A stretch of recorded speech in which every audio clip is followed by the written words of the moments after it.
together because it's in my glasses. I don't like that look. All right, so welcome everyone to our third installment of Diversity and Development. Today we're talking about financing the paper and not the person. And what does that mean? That means that we're talking about being Black, Brown, Indigenous in development, and how people, maybe the people that finance these projects, are looking at you and not the project that you're bringing that may be a really great project, right? Today, you know, each week I build up on myself and just keep bringing the stars and the stars and the stars. And today I have two super rock stars. One is Alexis McSween out of New York. And you're going to talk about your business, so I'm not going to go too deep. I'm not going to give a really full intro, just a reminder. And Bernard James out of Nashville, Tennessee. Alexis comes with a perspective of development and real estate and construction and being a kick-ass woman business owner and a kick-ass woman of color business, business owner. Bernard comes with the angle of finance and banking and then moving into development and real estate and being a Black man in Nashville, which can have its own unique set of interesting parts, right? So all of the things in our new neighbor that we'll have here, which is a whole nother conversation for another day. Welcome and thank you for being here. Everybody's feeling good? Yes, thank you for having us. Thank you. Thank you for having us. You're very welcome. You're very welcome. Let's start just with a really quick kind of overview of, give me 2 minutes. Let's get a 2-minute version of how you arrived where you are and what it is you do. And of course, we're going to go ladies first. So Alexis, tell us all the things with this bottom line behind you. Tell us all the things. First, I want to say thank you so much for having me, Dominique. It's really been a pleasure ever since I met you. And thank you, Anderson Consulting, and thank you, Bernard, for being on here with me. So I am the founder and CEO of Bottom Line Construction and Development. Really, Bottom Line was born out of two things, I would say. One was my immense passion to make a difference. Two would be never ever wanting to experience intermittent homelessness again, which Dominique knows my story. So in that process of, that whole process led me to my passion, which happens to be construction and development. My background, as you know, is I'm a registered nurse, cardiothoracic specialty. That during nursing, I pursued projects within my own communities, purely out of certain areas were presenting with blight and needed repair. And I felt that I had enough passion. It was to get the knowledge and the practical skill, which I did, and started investing in my own community while working as a nurse. That sort of grew, sort of went from house to house, literally one at a time, from renovations to eventually new construction out of the ground. So I would say around 2002, I did my first commercial retail office building out of the ground, still working as a nurse, and we'll speak on that later about the financing. But it just became obvious to me that this was a true opportunity for not just myself, but for all of us. And so from there, I decided to pursue a formal side, which would be the graduate degree at NYU in real estate development and construction management. And purely just, I had been doing the practical side, of course, right? And so I just felt that if you're going to grow in this arena, that the formal side was actually a necessity, which was interesting how I felt it was a necessity, but a lot of other people didn't feel it was a necessity. So in 2008, we hit a recession, which everybody knows about, and I had about 3 projects in the ground, and I had to create a company to actually complete those projects out of the ground. So that was done. Bottom Line Construction and Development was born. Since then, we've done about 3 more development projects. We just finished Baldwin Park in Harlem. And we also do construction on public works as well as private works. We're located in Harlem. We also have an office in South Jamaica, Queens, in the first building that I built. And so I'm here just grinding along, trying to make a difference. And that's it. Thank you. I only hang out with amazing people. I just want you to know, if you're at all of my circle, you have to be awesome and amazing. So, wow. And it really is a good story. So maybe we'll unfold a little bit of it as we go. Bernard, tell us how you got that. I know, right? Like, follow it. You Definitely. got it. No, my story is pretty simple, which is fitting since I'm just a country boy from the South. So I keep a simple story. But no, I have lived in the Middle Tennessee area all my life, and I was working at a bank. I got into real estate. I got my real estate license in 2002. And one of my clients encouraged me to, just based on my personality. She liked me, and she said, you would do great in real estate. I did a little research, saw kind of the money that could be made and the opportunities had in there.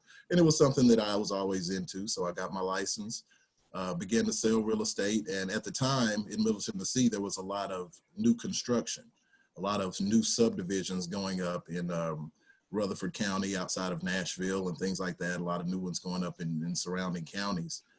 What you did not see was a lot of Black developers doing these things. What you saw was a lot of younger than me even at the time, and I was very young. I was 27, I say at the time. So I'm not very young anymore, so I can say that. But what you saw even young guys that were doing developments and things like that. And it became intriguing to me as to where did this 30-year-old that I went to high school with get that kind of money? You know, where did they get that kind of investment or expertise or anything like that? Right. And I was lucky enough to have an older white gentleman who taught me flipping houses. He taught me how to flip houses and how to buy them properly, how to invest in them. The one thing that he did for me was he would finance these projects for me because he had plenty of money. The one thing he did not teach me was how to finance them myself. I had to learn that on my own.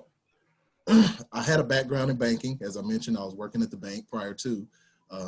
As the recession hit, I ended up going back to banking towards the end of it in 2012.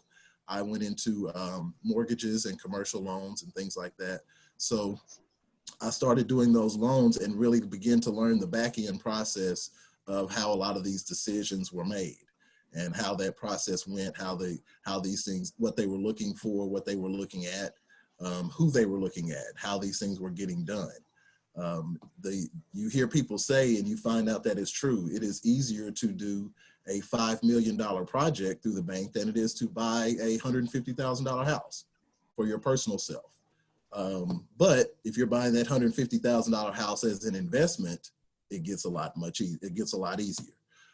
So those are the things that I learned doing banking and of course, pairing that with the real estate that I had learned prior to in the investing.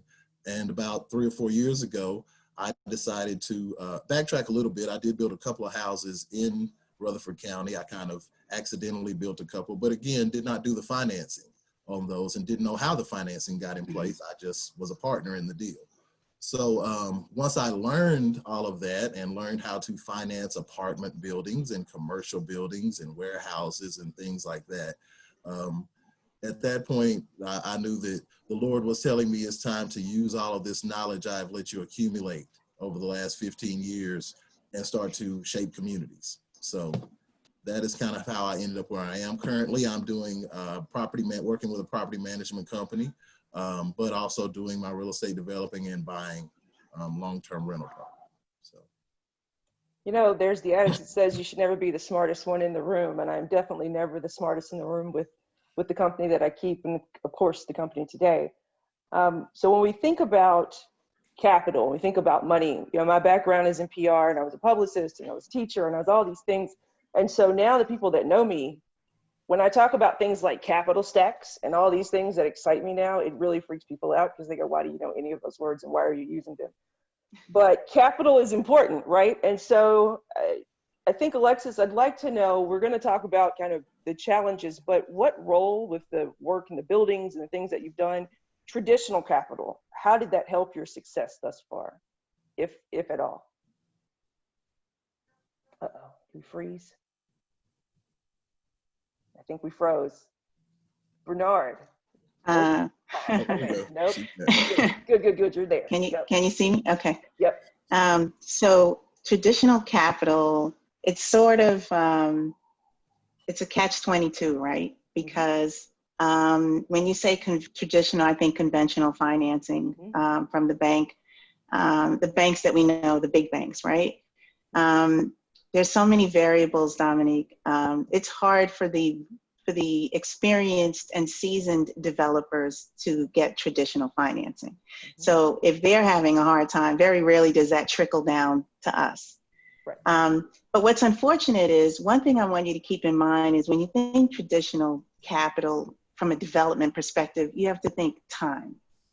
So when you're going for a conventional loan, you know, on a development deal, you're looking at 4 to 5 months, possibly.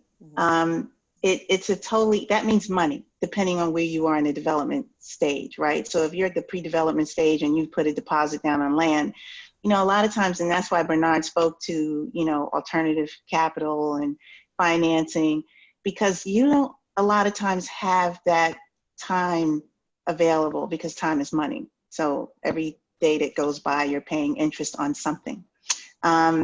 So I can't say that conventional financing has played a strong part in my projects.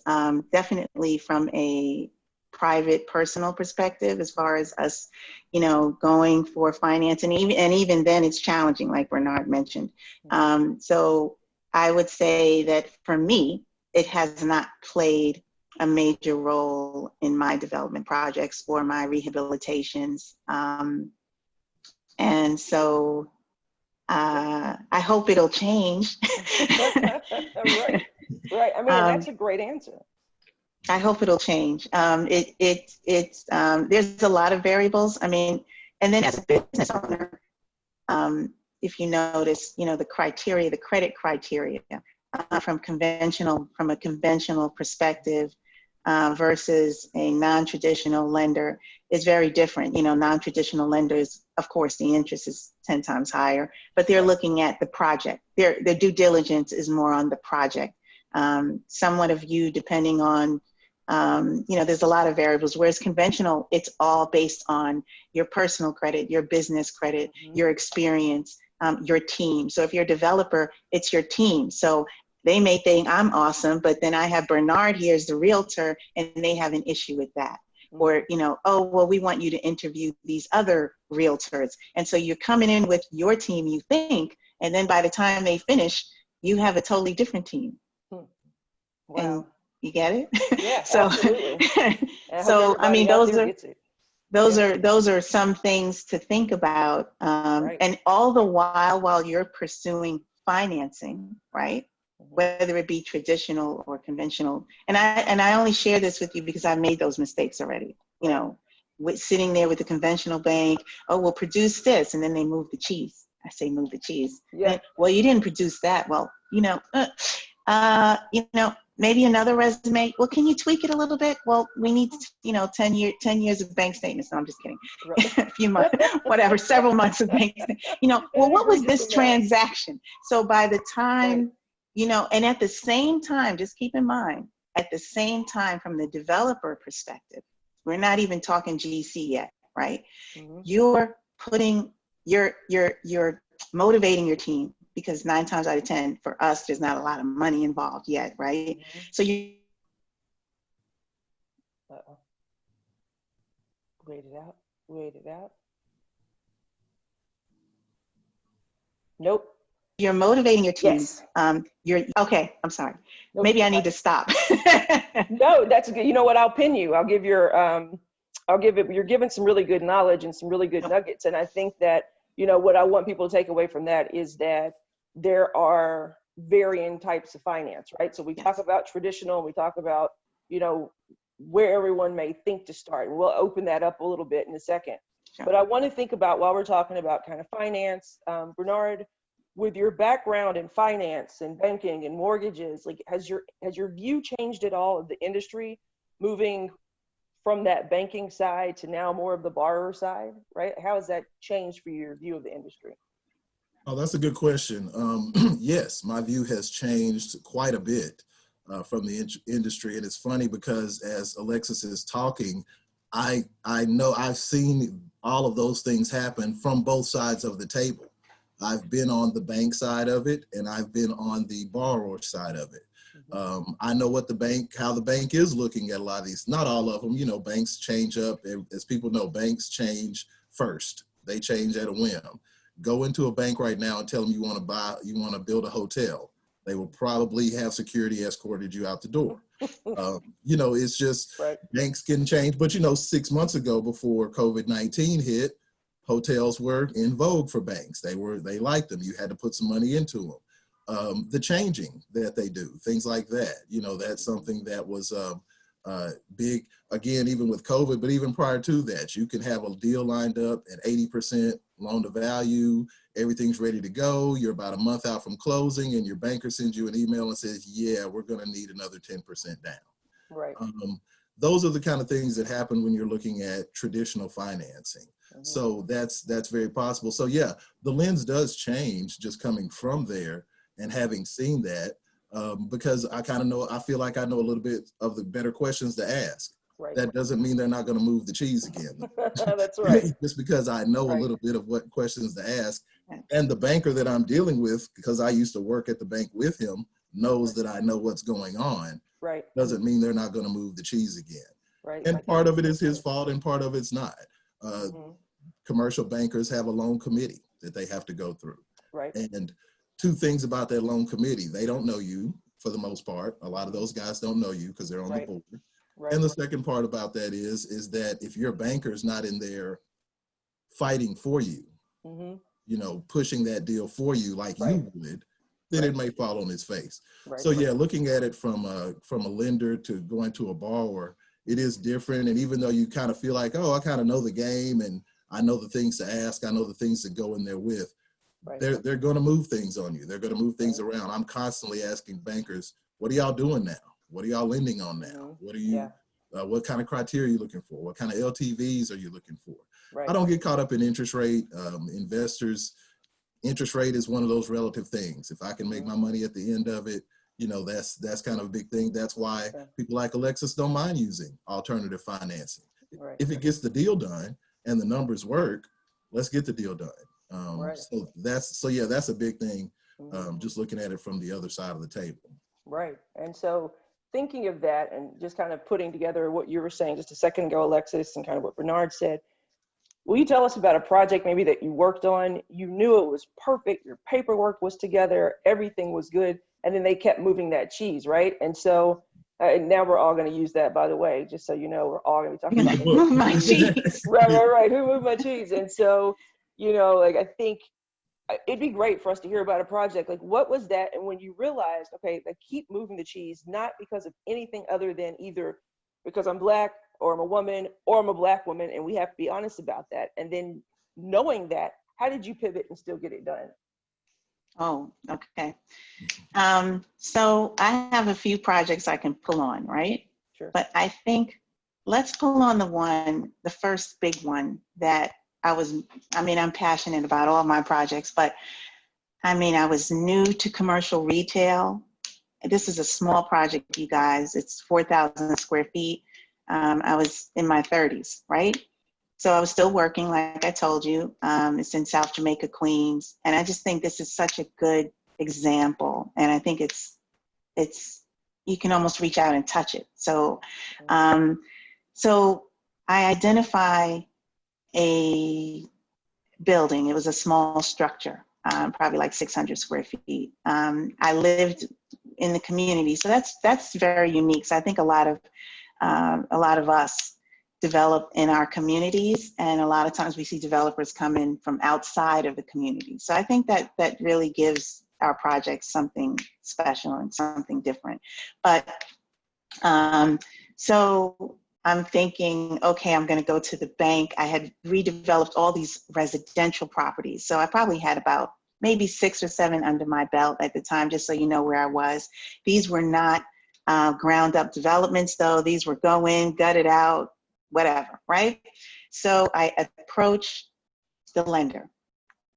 First I put in together, this is pre-graduate degree. So I put together what I thought was a marketing study. I think I did a pretty good job. It was like a book, right? So I researched the area. I did all the things that they tell you to do in development, researched the area. I did all my due diligence. I did appraisals. I did comps. I looked at the area median income and the desire for what I was building, all those things. I went to I'm not going to name the lender. I went to a commercial lender, conventional financing, and I had actually already had a loan with them. So, and it was for a multi-unit building, and I had got rehabbed it, so I thought I would be bringing in something. I was paying the loan, I was on time, right? All those recipes. So I went to them, I presented that I want to build this retail commercial office building. I want to knock down the building that's there, and it involved, you know, a new foundation, the whole 9 yards. And so in retrospect, the money wasn't that horrible. You know, it was like $200 and something thousand. And I was all excited. And I said, I'm going to build this 4,000 square foot building. And I'm going to put commercial retail tenants in there because there's a strong need. It's a predominantly working class neighborhood, 2-family homes. Everyone was traveling to, you know, Long Island to get their basic needs met, commercial retail wise. So I go to the bank. You talk about moving the cheese. The cheese was moved like 90,000 times, right? So first they said, well, well, we're going to, do all this due diligence. We're going to make you do what they call an environmental. And they wanted me to do the full-fledged environmental, which is costly, right? There's an environmental that's sort of basic, that sort of lives off of the previous environmentals. And they were all good. So I was like, well, why would I have to pay for, and these are soft costs. And I won't even go there right now with Dominique, but these are soft costs that you don't really, so you're paying $3,000 versus $1,000. It all adds up. So they said no. Everything was no. Then they said, well, we don't know if your idea is going to work because, there's not a lot of buildings nearby. And they were right. There weren't. But I had done this smart.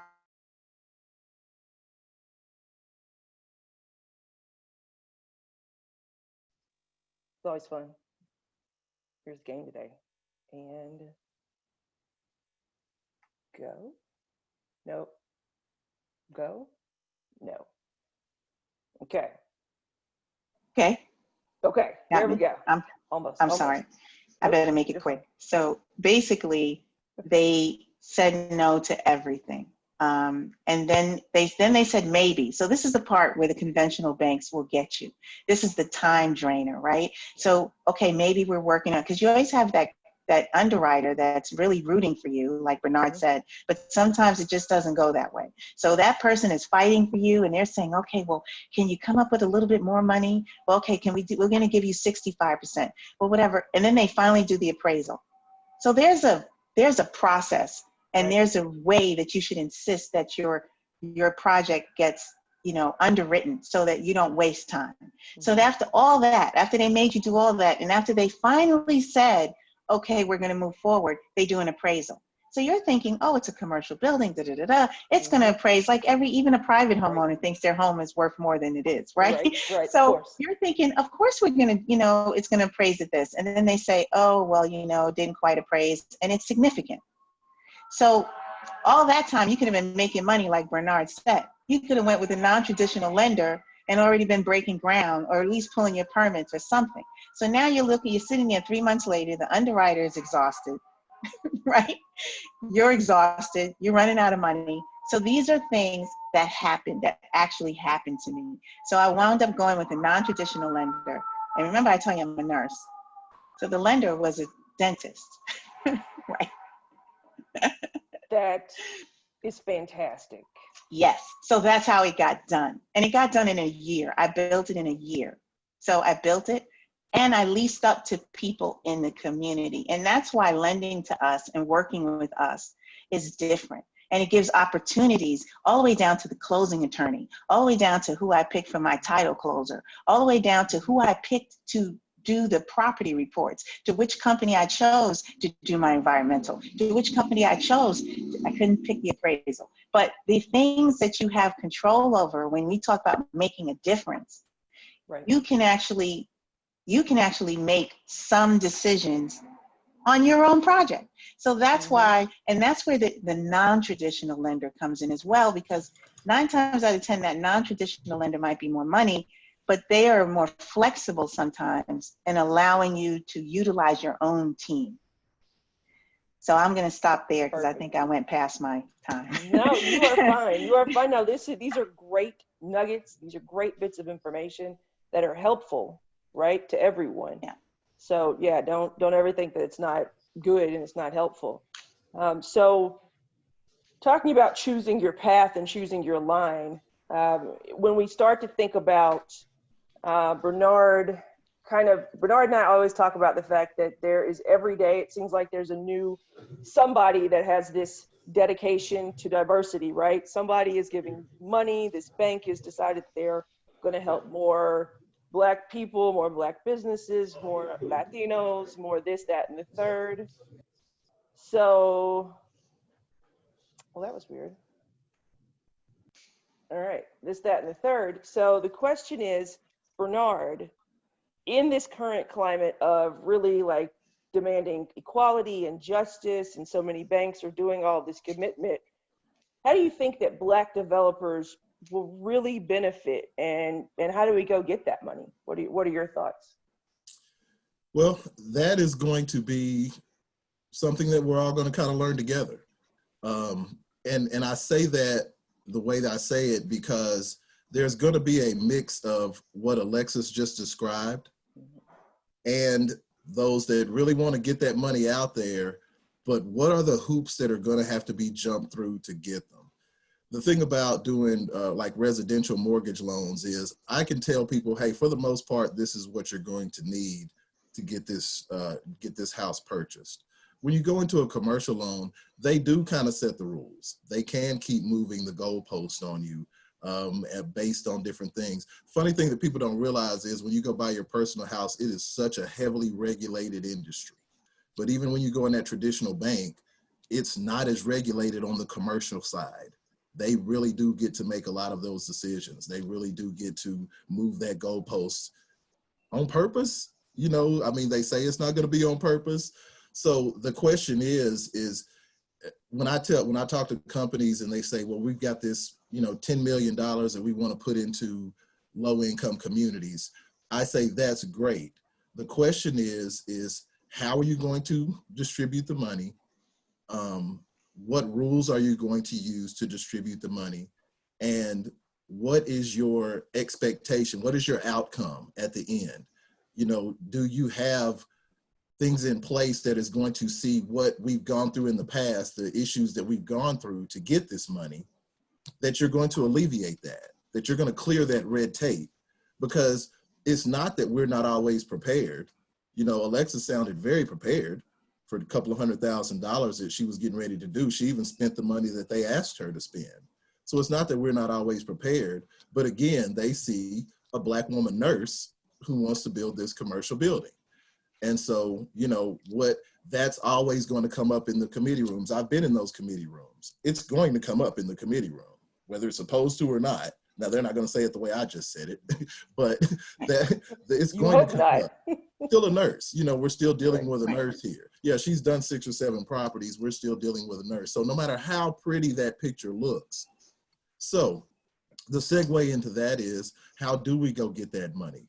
A partnership. She mentioned the team earlier. The team is huge. The team is more important than you are, quite honestly.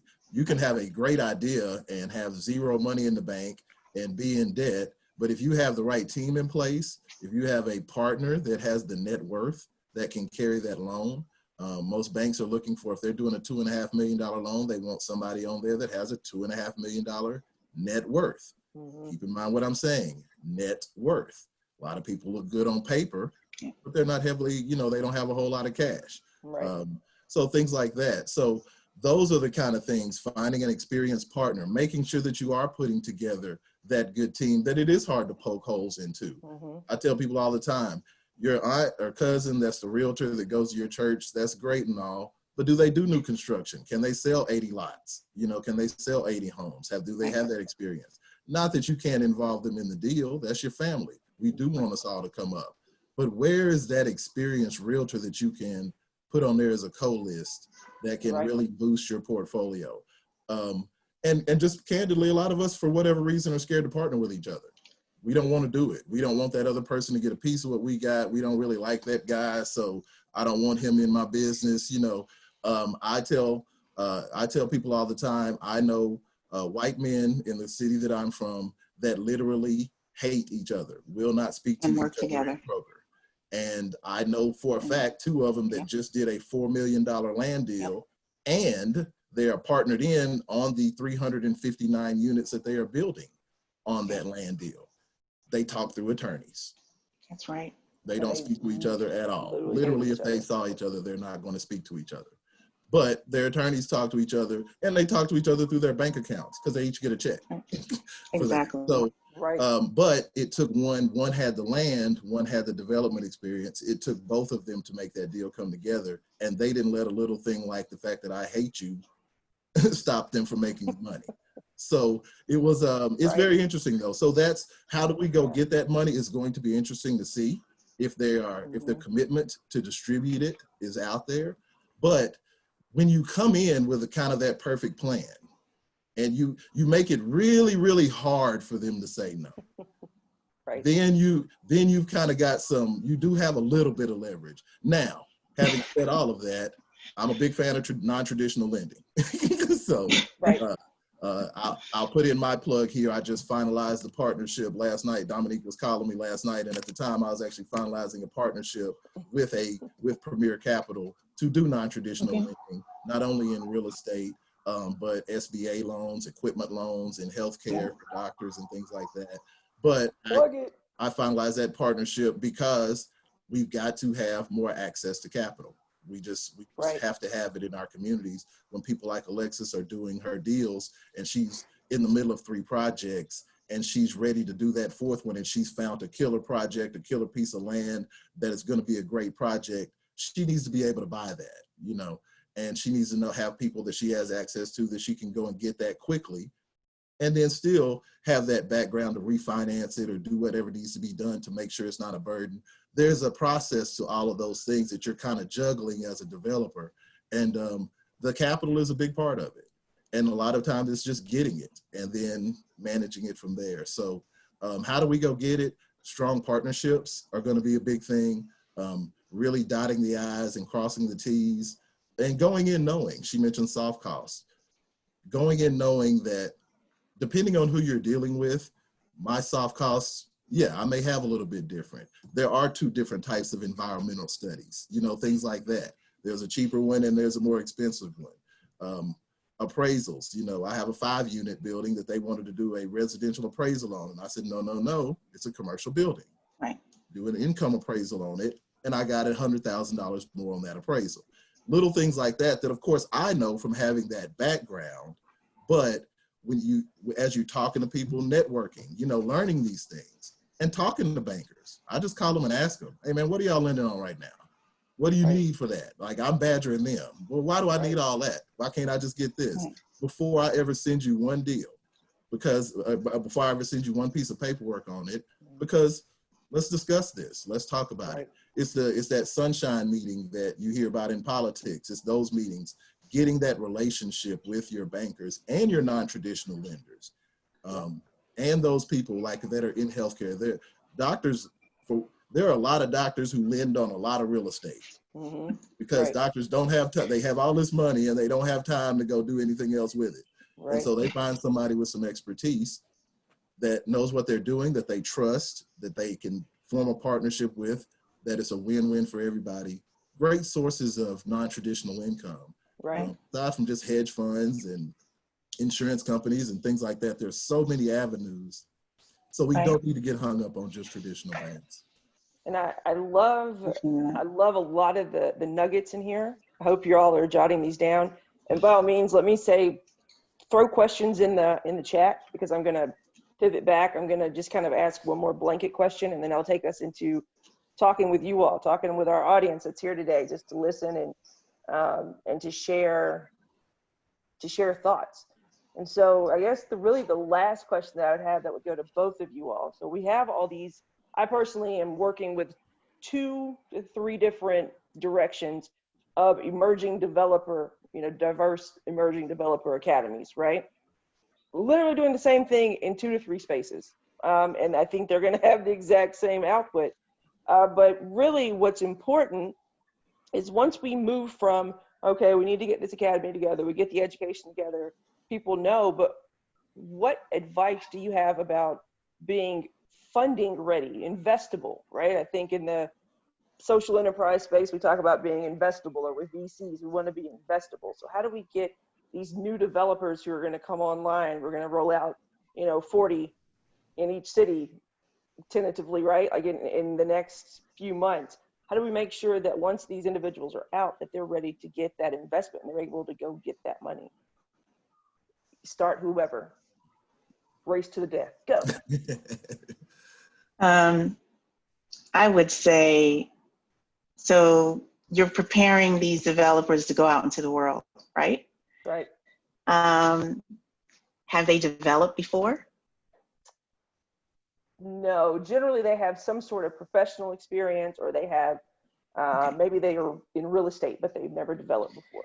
So I think one of the major things you could do for them is, like Bernard said, and really try to explain what a team is, mm-hmm. and what that looks like. And remember, your team should resemble your greatest weaknesses, right? Not your greatest strengths.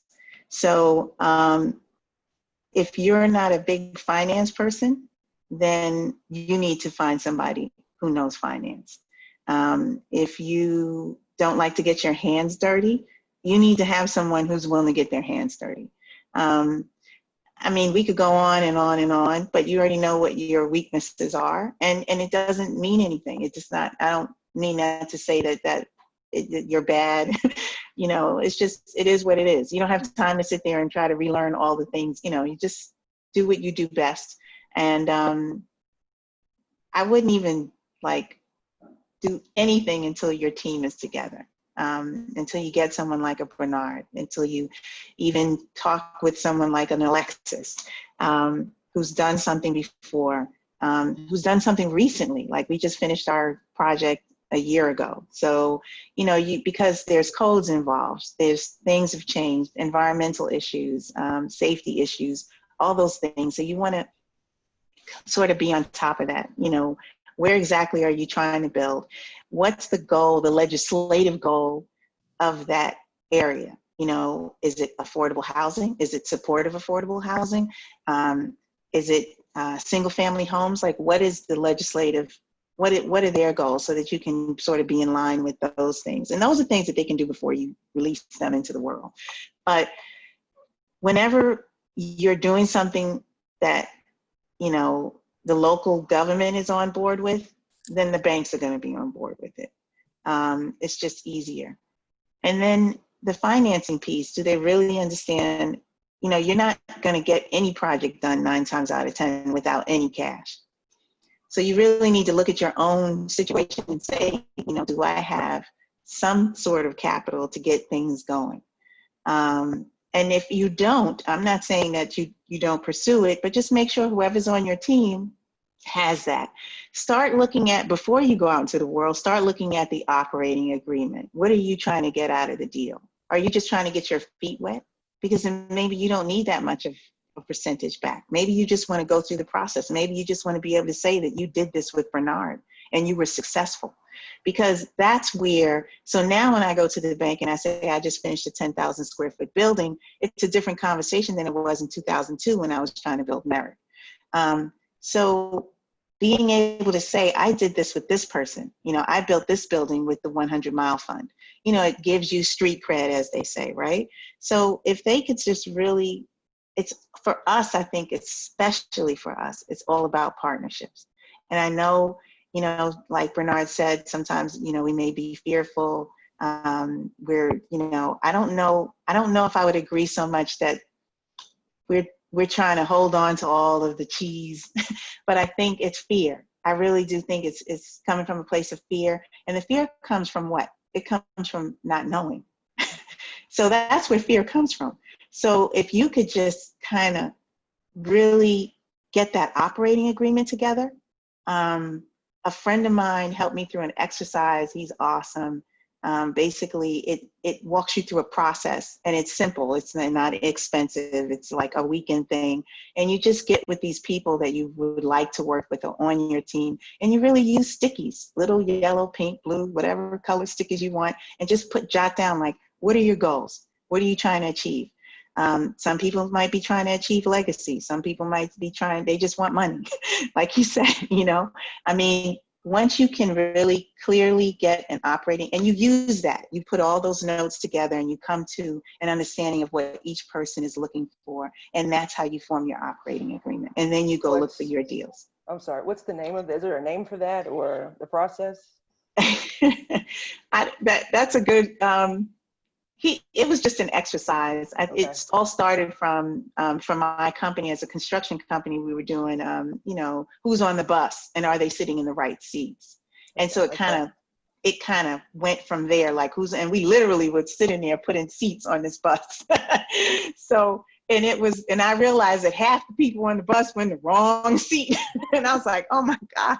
Like Bernard said, you know, like, you got to go back to church and figure that out. You know, the realtor, you know.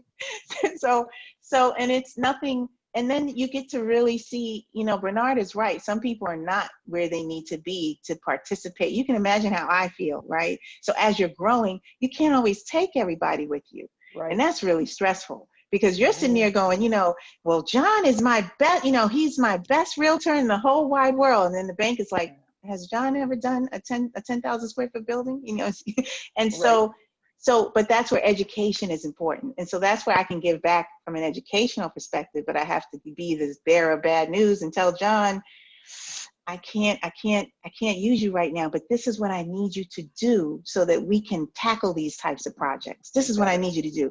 These are the certifications that I need you to get. Or I need you to go with Bernard and hang out with him for a little while and sell some stuff or finance some stuff and come back to me. So, you know, it doesn't have to be an awful conversation, but those things, when you send them out into the world, they're going to, you know, don't be disappointed and get used to no, right?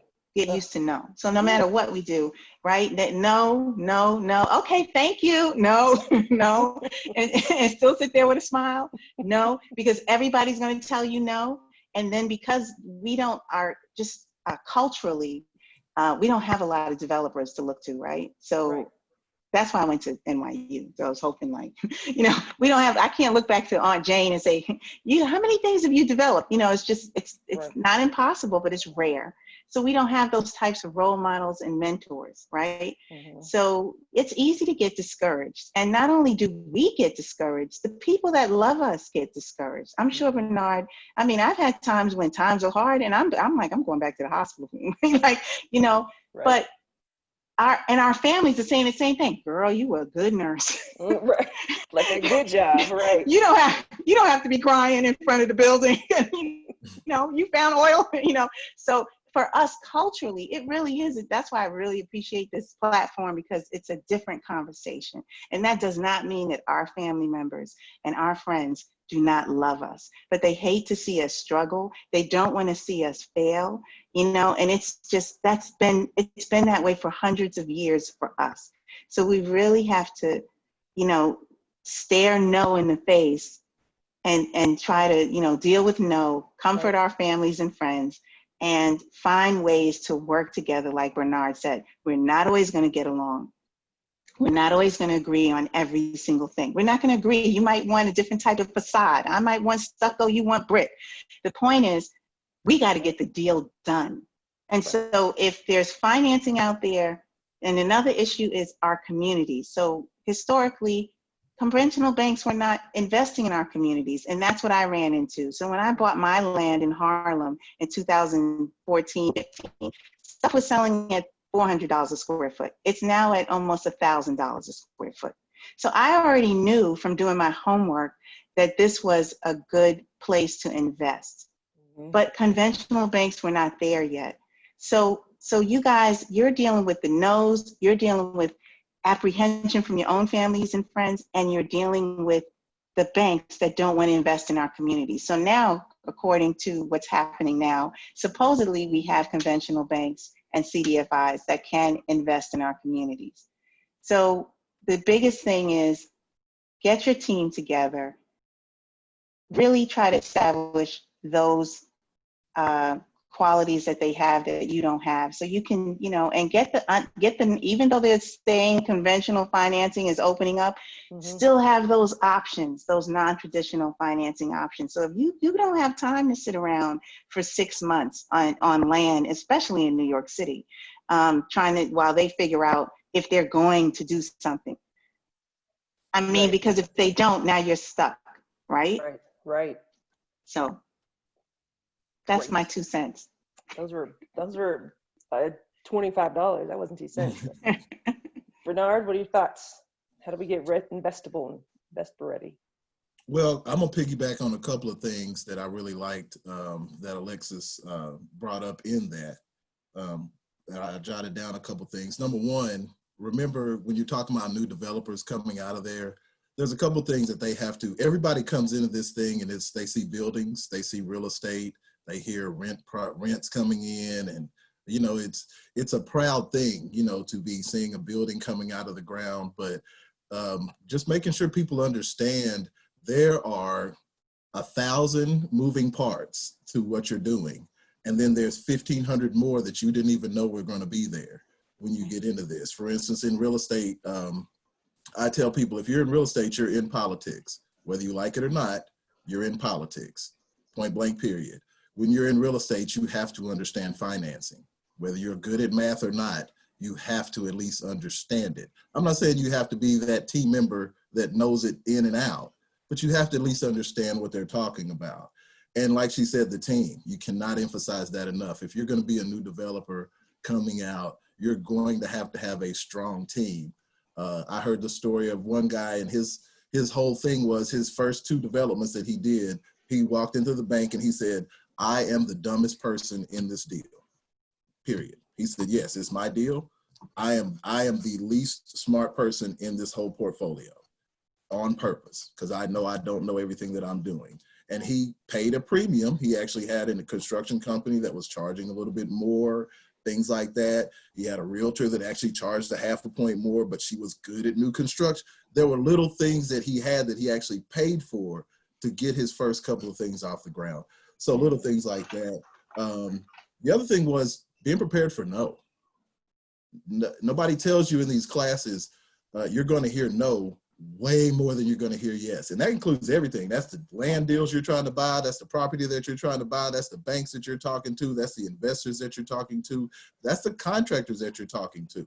Nobody tells you how much some of these guys are not very bright or how big a jerk some of these guys are. Right. Nobody tells you all of those things. So be prepared for the roller coaster. Don't take it personally. Take it as business. Definitely. They're handling business. You've got to handle your business. I always tell the story about Kathy Hughes, the lady that owned Radio One. She went to 32 different banks before the 33rd bank gave her a loan. I mean, she had to hear no 32 times. I can't imagine how depleting and depressing that can be, but she dealt with that and kept pushing forward. So that would be the final thing about that is don't give up though. If you know you've got good knowledge and good people around you and you're coming up with good deals, yes, those deals are out there. You may not find the financing in time on one, but don't sit in your room crying for the next week. Go find another deal and find the financing for that one. Maybe you find something for less. Maybe you got somebody that's got 100 grand, but they don't have 150 for you to do the deal you wanted to. Well, go find something you can do 100,000 with. The beauty of the commercial side of it, I always go back to the residential, difference in residential and commercial. You can go and buy a rental property right now even at a traditional bank or non-traditional financing, and you didn't have to put $50,000 down. And you could have $1,400 in your bank account today, and you could go and say, Alexis, I found this deal. This is great. I've already talked to the bank. They just need $50,000 down payment. She can literally put that money in your bank account tomorrow, and they don't care because it's an investment property. But if you try to do that with your personal house, they want to see 3 months of seasoning and 2 months of seasoning and all that kind of stuff. Did you save this money? Where did you get it from? Your auntie gave it to you. We need to make sure that's your auntie. You see all that. But in commercial deals, not having the money doesn't have to stop you from that. Like Alexis said, you could find a kill. I know guys who have found a great deal with zero money. Now they made 10% on the deal, but guess what? That's 10% of something that they did not have. And as mentioned, they have something to put on their portfolio now. That's right. They have a deal that they can go into a bank and say, I actually was a partner in this deal. 10%, it doesn't matter. Syndication is, I always go to syndication. You hear guys out here, yeah, I own 1,500 units of multifamily. And they do. They own a general partnership that owns 15% of 1,500 units, and they own 20% of that 15% of that general partnership that owns 1,500 units. So yes, they do technically, but that's how they got into the game. They used other people's money. So there are so many ways to get in there. The biggest thing is if you're really passionate, if you really want to be into this game, if you really want to get creative and really go for those things, you can make them happen. But yeah, those were some things that she said I really want to piggyback off of. The nose, the team, those things right there, that's all nail on the head. One hit, the nails in the wall. It's done. That's it. That's also $25.92. So, and I love it. I love it. I hope everyone's getting as many nuggets as I'm getting. I'm lucky enough to know these people. I'm lucky enough to talk to them often, right? And they're nice enough to take my, oh, what do you think about this? And how about this? And what about that? And what about this? So it works out for all of us. Question from our wonderful friends that have joined us in this chat today. Kayla wants to know, how do I protect myself in a partnership, in a deal, in a partnership with a landowner? Alexis, what about you? What are your thoughts on protecting yourself in a deal with a landowner? Can you hear me okay? Yes. Yes.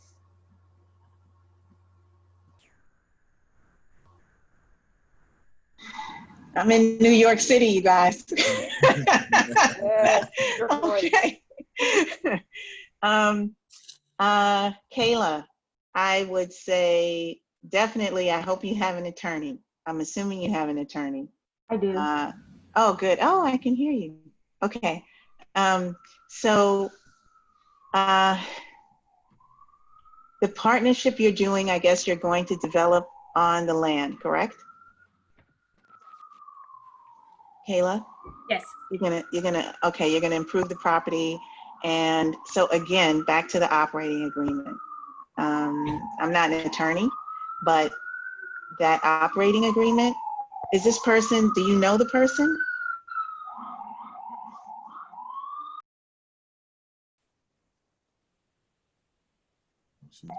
Do you know the person, Kayla? I don't. It's owned by a local commercial development, and I've already reached out to them. I'm in Memphis, Tennessee, and it's in the Whitehaven area. It's blocked from Elvis Presley's home. So yeah, and it's about 10 acres. It's already has some older commercial property built in the 70s and 80s, but behind it, there's about 10 acres undeveloped, just flat land. And they don't want to sell, which is fine. But my goal is to put multi-purpose offices and medical offices and maybe other commercial later on. But my neighborhood really needs to start rebuilding, and medical offices and offices would be the first step. Okay. So it sounds like you're trying to pursue a land lease.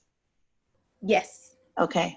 So definitely an attorney that's experienced in doing land leases is a huge plus. And there's, you know, there's terms to be figured out. Is it going to be a 100-year land lease? You know, can you get 200 years? You know, you want to get as many years as you can. But there's so many variables. You want to, you know, the attorney should walk you through the due diligence. Once you get that agreement, which will all be predicated on all of the environmentals and surveys done, so to make sure that you can have what you want to have. And so I would first think the attorney is the best way to protect yourself. And then you can you could start reaching out to a design, art and architect, some.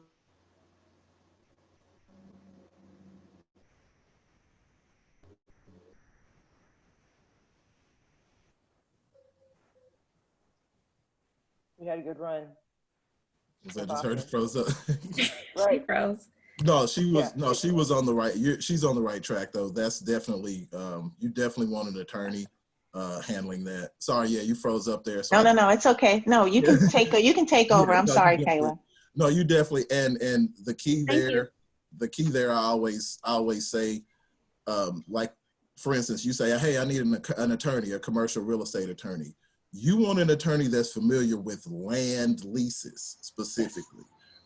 Not just, I mean, of course they're going to do probably other things, but I mean, you want a commercial real estate attorney that is familiar with writing land leases, because you're going to find some guys who can do multifamily or they've done an office building or something, but those were just purchasing the land and it wasn't a actual land lease in place. Restaurants are on a lot of land leases, you know, things like that. So attorneys that have experience actually doing a land lease. Okay. So I'm going to jump in really quickly. I'm sorry, y'all. I'm going to jump in really quickly and I'm going to let you finish your thought. So we're actually over time, but I'm happy to go as long as you guys need, because this is a great conversation. Okay, so we'll probably do another 10 minutes. And then go ahead, Kayla, what were you going to say? I was going to say, thank you for specifying attorney that understands land leases, because I actually have an attorney who's closing on 16 acres that I will own in Whitehaven. I'm going to build a residential community on there, but I'll have to ask if they're actually dealing with land leases. So thank you. Yeah, definitely. You want to, it's that same thing with the real estate agent. You might have a great real estate agent, but they're used to selling just, you know, mom and pop's homes, you know, your neighbor's homes. It's different when you have a real estate agent that's getting ready to sell your 50 residential properties that you're going to build. Somebody needs to have some new construction experience, because there's a little bit different progression with dealing with those clients and your house being built. And so, you know, things like that. Office leases and warehouse leases are different, you know, little things like that. Now, a lot of attorneys and agents can do both, but you want to make sure they can actually do what they're, you know, not I handle, I close a lot of land, and yeah, I've done a land lease 10 years ago. It's not really, so that's what I mean. Okay, thank you so much, you guys. Awesome. And I put a note about the Memphis 3.0 plan. So if you'll, I dropped my information to you, Kayla, if you want to if we can chat and then see how to go with that Memphis 3.0 plan and use that to really do your development. I think Whitehaven is a hot area and you can really get a lot of good. It really is. A lot of people in my generation who grew up in Whitehaven are starting to come back. So thank Memphis. Question. So there's another question. Thank you for your question, Kayla, and for all the great insight. Dana Story wanted to know, as a white real estate agent, how can I support Black developers or development, or do you even want that support? First of all, yes, we want that support. And Dana's awesome. We need all the support we can get. So I'm just going to jump in. Yes, we want all that. Allyship. How do we do the allyship for development and developers? I'll just, so this is a very good question, because I've worked with a lot of real estate agents. And I think with real estate agents, back to what Kyla said, and she's trying to look for that attorney. it's the same process. And so what I've learned through hard knocks, so you learn from Alexis's mistakes, because you can work with professionals and they can be so well-meaning. And like Bernard said, sometimes they may not have the expertise in that area. And so that's the biggest challenge, right? Because the realtor, they're a real estate agent. They want to, work, do a good job and get a fee. But sometimes when you're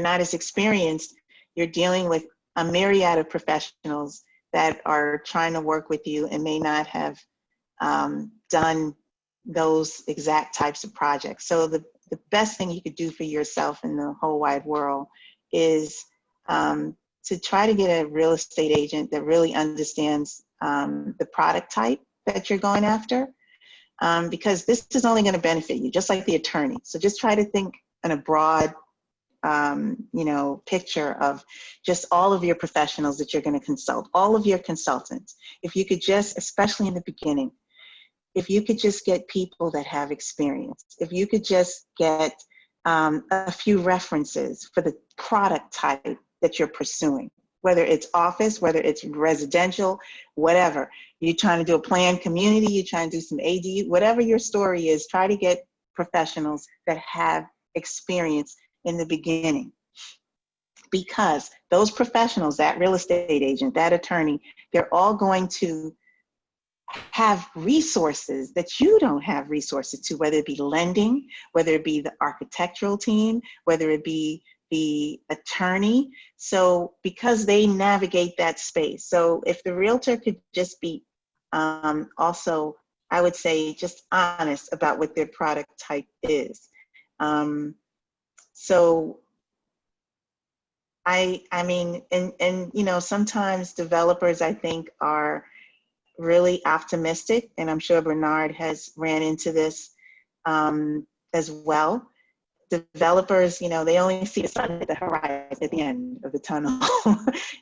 Finance people look at things differently. Realtors look at things differently.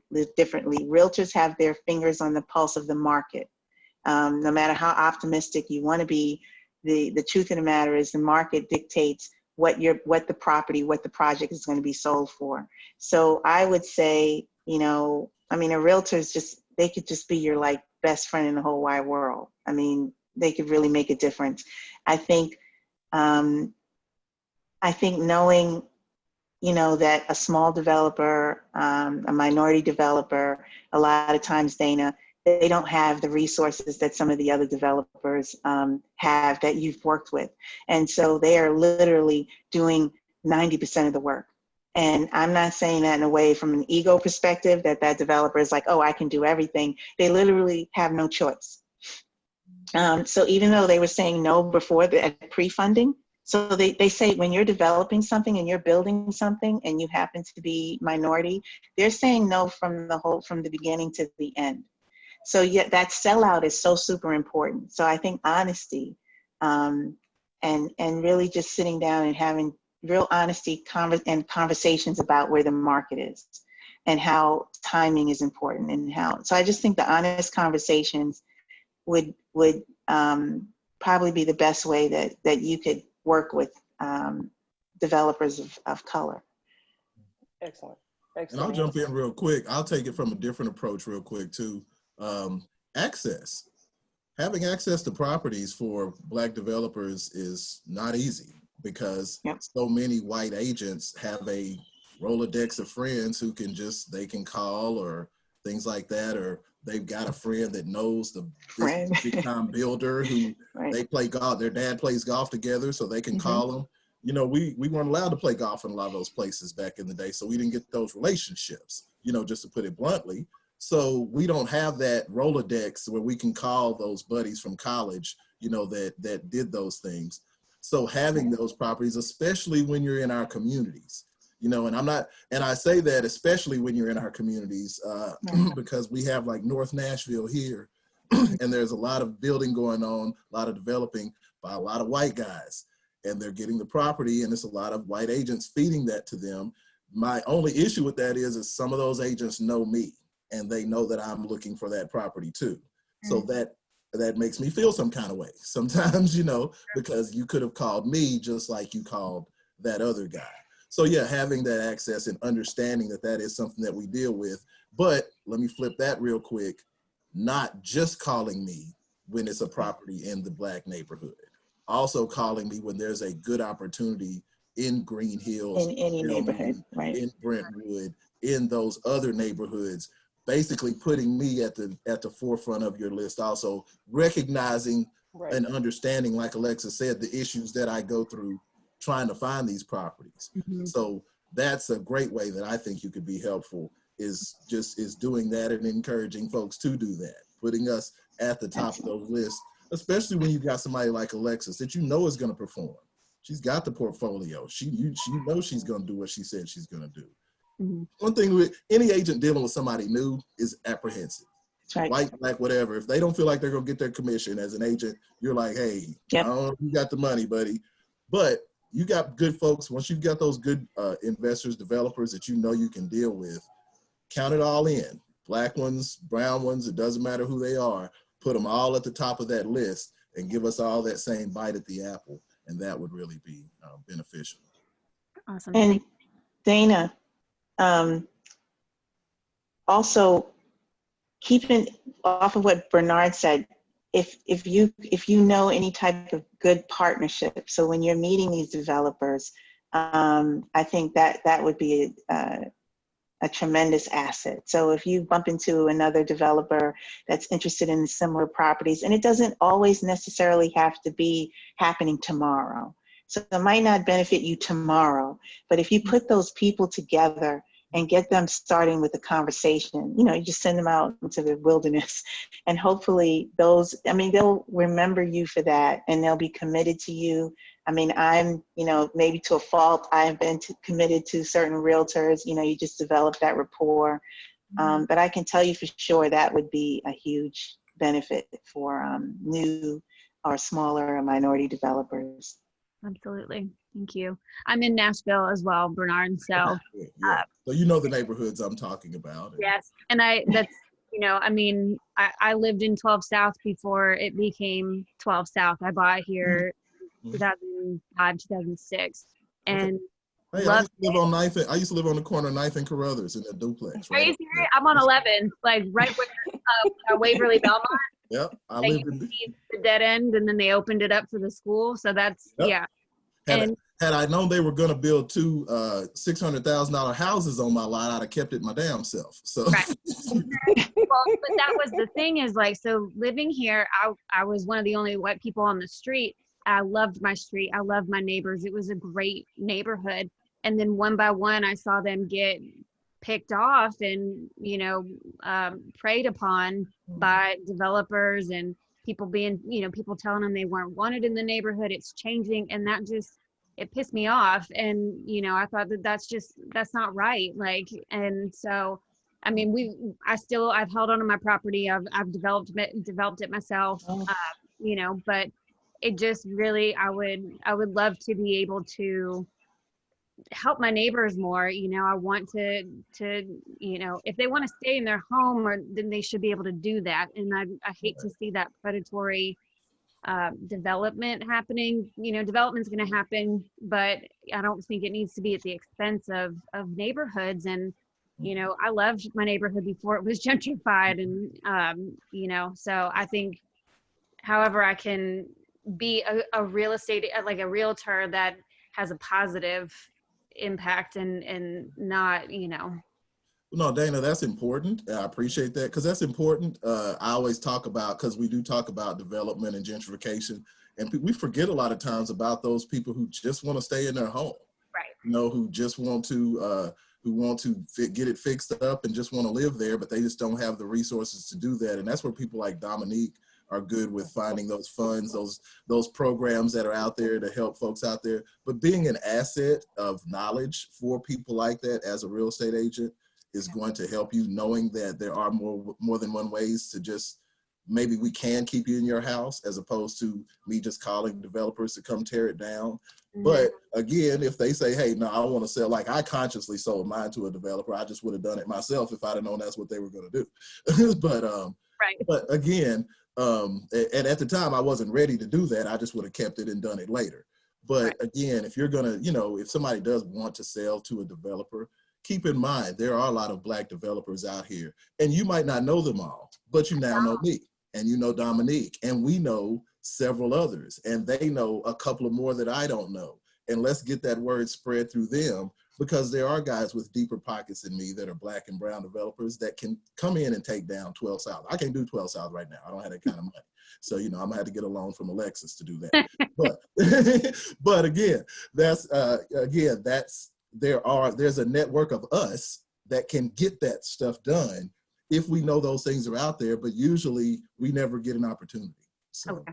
No, that's very, very helpful. And yeah, I kind of feel like that's where, and I'm with Village Real Estate, which, I like them. I feel like they're trying to be more neighborhood centric, but at the same time, there's not a lot of agents of color there.